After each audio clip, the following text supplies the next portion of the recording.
Hi friends, welcome back to my slice of YouTube. Normally we're in my office and we go over social media updates and tips to help you grow your business online. But for this week, I actually asked you guys on Instagram if you would rather see a tutorial this week or if you'd like to see a story time, and you guys actually chose a story time. This is the first one I have ever shot, recorded, and put onto my YouTube channel, and that's why the setting's a little bit different today. I figured if we were gonna have kind of a laid back, let's talk about life sort of chat, we might as well hang out on my plaid couch. Yes, I'm Canadian. So, today's topic is about how I left my 9-to-5 career or my 9-to-5 job to pursue entrepreneurship full-time. And I think it's a really interesting subject, especially now considering what's going on in the world right now. We're going through a bit of a recession, people are losing their jobs, the great resignation, there's all sorts of things going on. And I think this is the first time in a lot of people's lives where they've actually considered becoming self-employed, or maybe they've had a passion or a business idea stuck in the back of their head for the last little while. I think, the pandemic and all these different things have really fed into just needing a change and kind of realizing that life is short and that you might as well just go for it.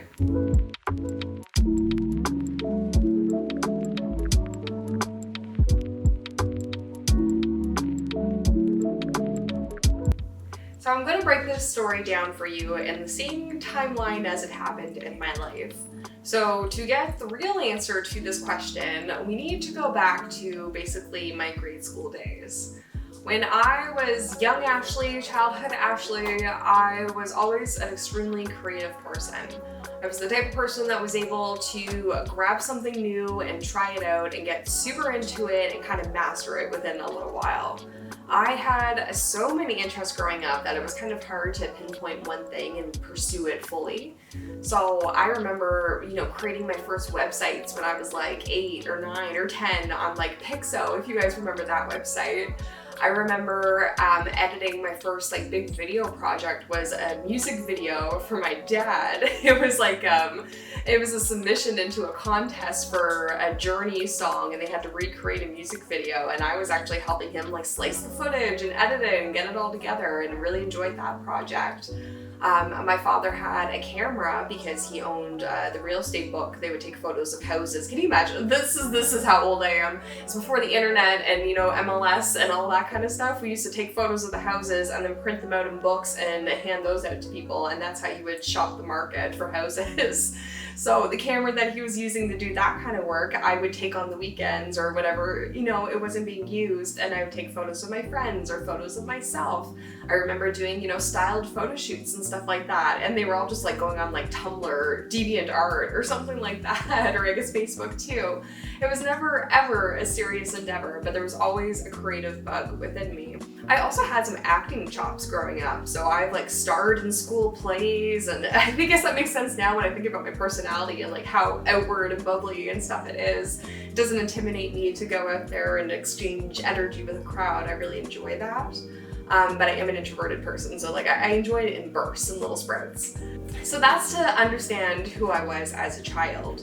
But as I grew into high school, I got very distant from who I actually was as a person, and especially towards the end of high school, where everybody was making the decisions of, I'm gonna graduate and I'm gonna go do this afterwards, or I'm gonna go follow my dreams. I didn't have any of that desire. I knew that I needed to go to school because everybody else around me was going to school, and I felt like I was going to be a failure if I didn't follow the norm or follow the flow of everybody else.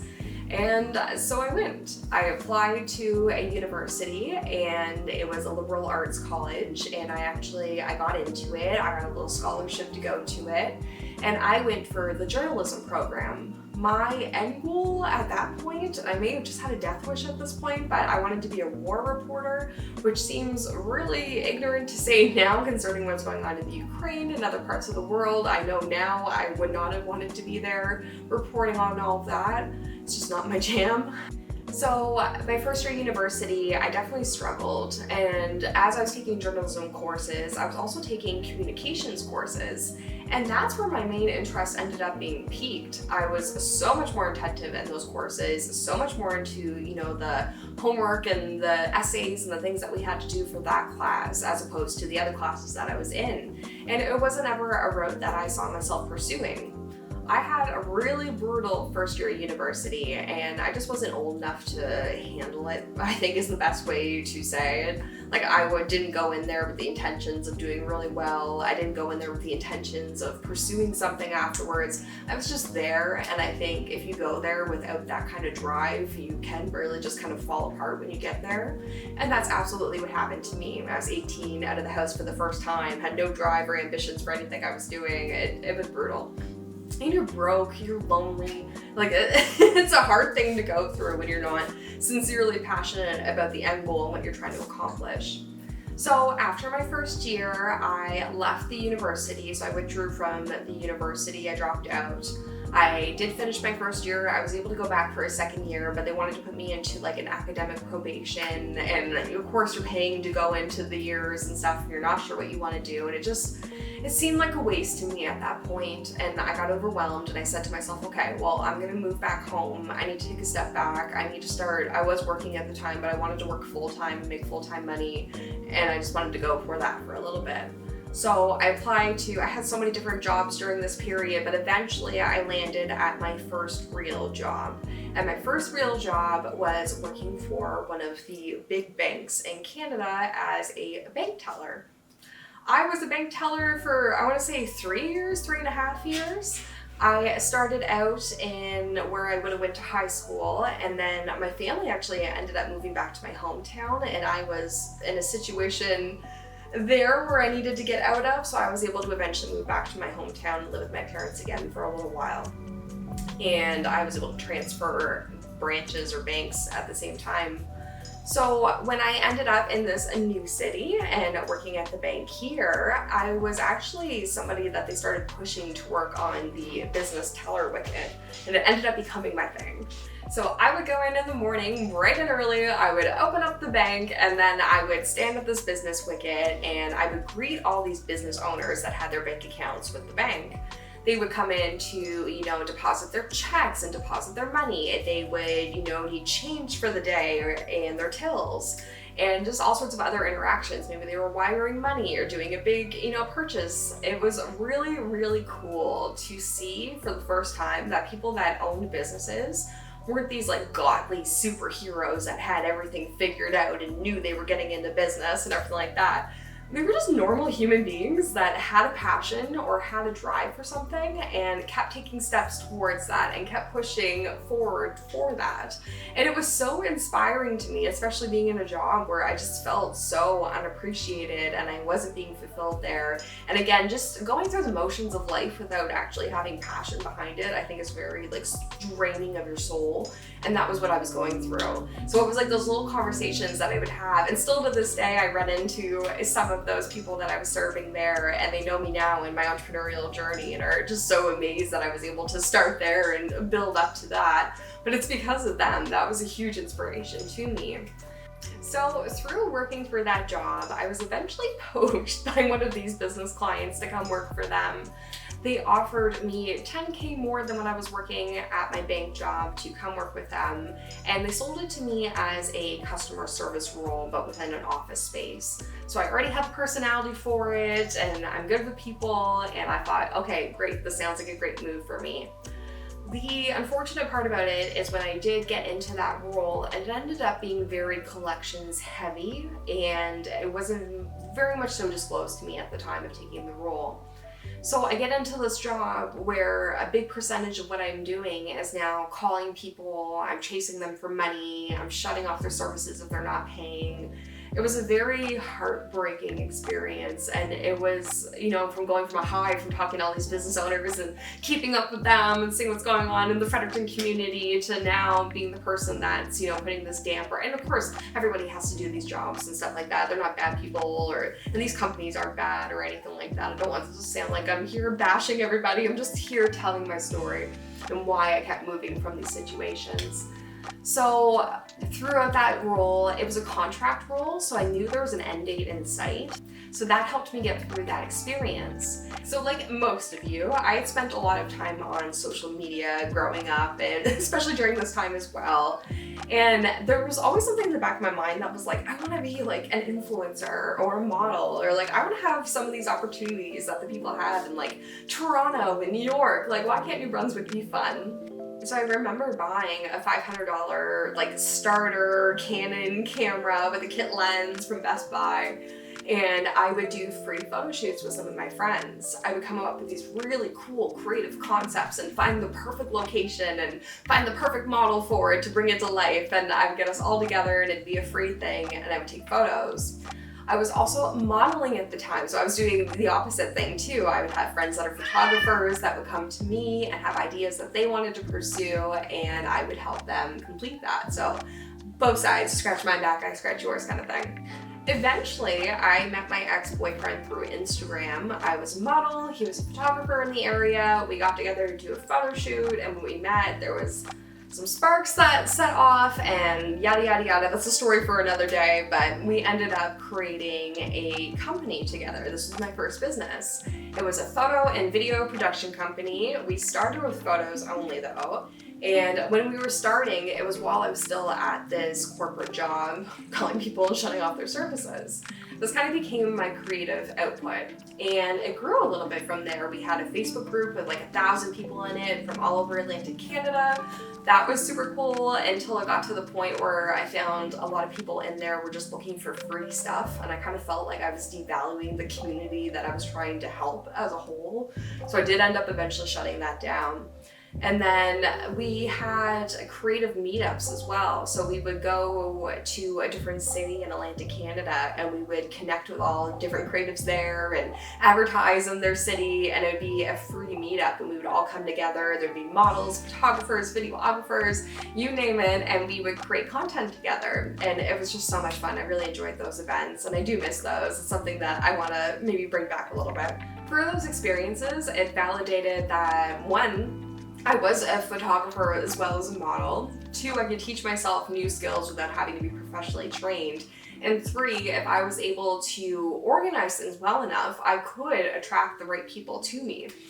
So again, it was just really validating. So as I worked this corporate job and had this creative output on the side, eventually I started putting out feelers to see if people would pay me for actual photo shoots. So my first photo shoot was $50 an hour. There was like no travel fee. It was like unlimited photos, unlimited locations, unlimited outfits. Like it was like the Vogue of photo shoots, and very underpaid. So please, if you're starting, please don't start at $50, but everyone has to start somewhere, I guess. But the cool thing about that is, again, it was a validating experience because I went down there by myself with a camera and was being paid to do something, and went absolutely out of my way to make sure it was perfect and there'd be tons of materials for the client to use. And it was just one of those things where I was still working the other job, so to be able to make money on the side doing something else and something that I loved, it like sparked something in me that was like, ooh, can I get more of this? Is this a thing? Like, how are photographers, like this doesn't seem so out of reach anymore.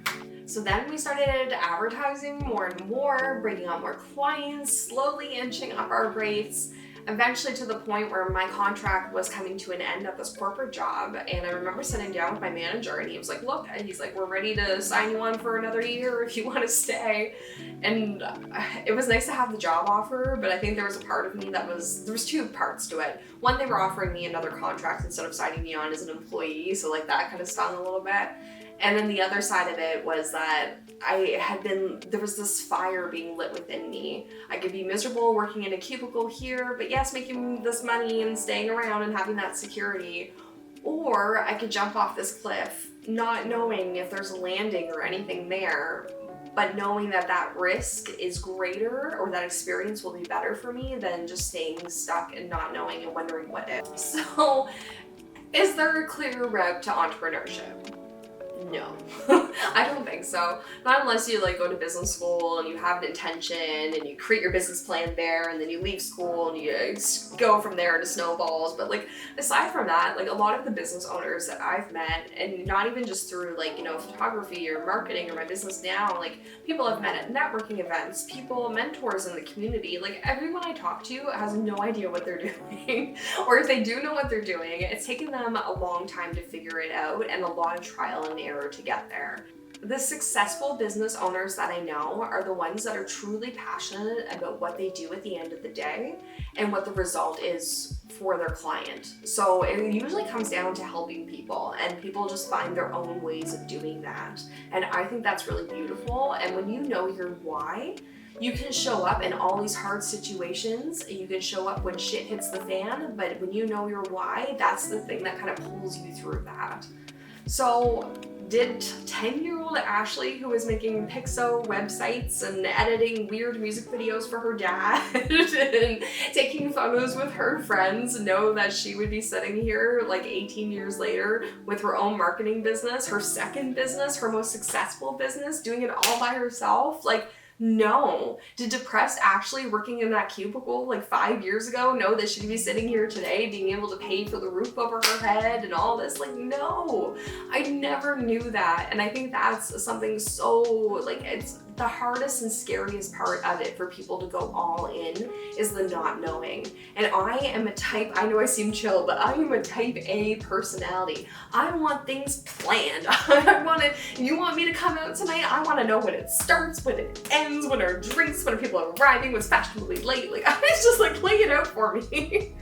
I think the most successful entrepreneurs are the people that know their whys and their passions and are able to keep pushing through for that.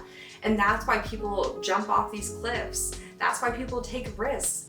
Every level of your business is going to require a different version of you. So you are constantly evolving, constantly jumping off cliffs. Even when you decide to leave your job and start an entrepreneurship, like, okay, now what? You have jumped off that cliff. You'll figure things out and then you're ready to grow again and you'll jump off a cliff again. And that is just part of it. So I wish I had a more solid advice for you, but really all I can do is tell you I never knew what I wanted to be when I grew up. I still don't know.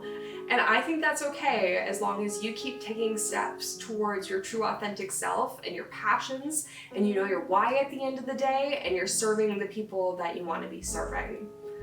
So, not necessarily a black and white blueprint, but this is a story time, right? We're chilling. I feel like I got into tutorial mode. I like sat right up. But that is generally the gist of it. That's what I go when I give speeches about, you know, my career path and stuff like that. This is what I go and tell people. I had no bloody clue what I wanted to do. But you take it one day at a time. You take it one step at a time. I say yes to a lot of opportunities that scared the life out of me. But the reason I do that is for the girl that was sitting in that cubicle miserable. You can stay the same, or you can choose to evolve. If you like this video, or if you want to see more videos like this, more like chill story times, let me know in the comments below. I show up here every Monday morning with tips about social media marketing and stories about entrepreneurship. Thank you for tuning in and have a fabulous day. Bye, friends.